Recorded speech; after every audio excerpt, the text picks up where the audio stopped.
Le PS, le PC et les membres du Rassemblement national vont, eux, s'abstenir. Et parmi ces abstentions, vous, Sébastien Chenu, bonjour.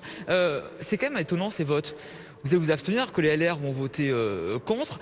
Vous faites preuve de plus de mollesse que les Insoumis et les Républicains ? Je sais que la grande mode est à dire que le Rassemblement national est devenu plus mou que tous les partis de la classe politique qui ont échoué sur cette question-là. La réalité, c'est que nous ne faisons pas d'opposition systématique. Nous cherchons à trouver des solutions pour le pays. Parmi ces solutions, Marine Le Pen a présenté un contre-projet qui définit ce qu'est l'islamisme radical, l'islam radical, l'islamisme, et qui explique comment on peut le combattre, l'éradiquer, cesser de le financer. Évidemment, il n'y a rien de tout ça dans le projet de M. Darmanin. C'est la raison pour laquelle nous ne pouvons pas voter pour. Mais nous ne votons pas contre parce qu'il y a quelques petites mesures qui sont minimales, qui sont très faibles, mais qui vont dans le bon sens. Notamment on ne va pas s'empêcher, sur le délit de séparatisme par exemple, on ne va pas s'empêcher de voter contre cela. On a voté des amendements. Mais au global, cette loi, elle est bien insuffisante. Elle n'est pas du tout au niveau de ce qu'on peut être en droit d'attendre.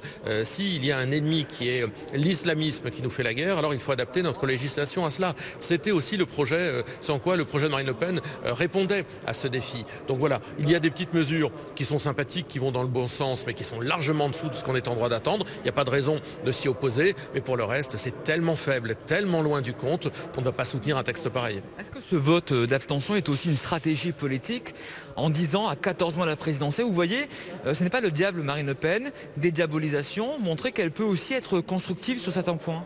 Vous savez, nous, ce qui nous intéresse, c'est savoir comment on résout les problèmes de la France. Ceux qui aujourd'hui vont voter contre ou qui vont voter pour, on les a vus à l'œuvre lorsqu'ils étaient au gouvernement.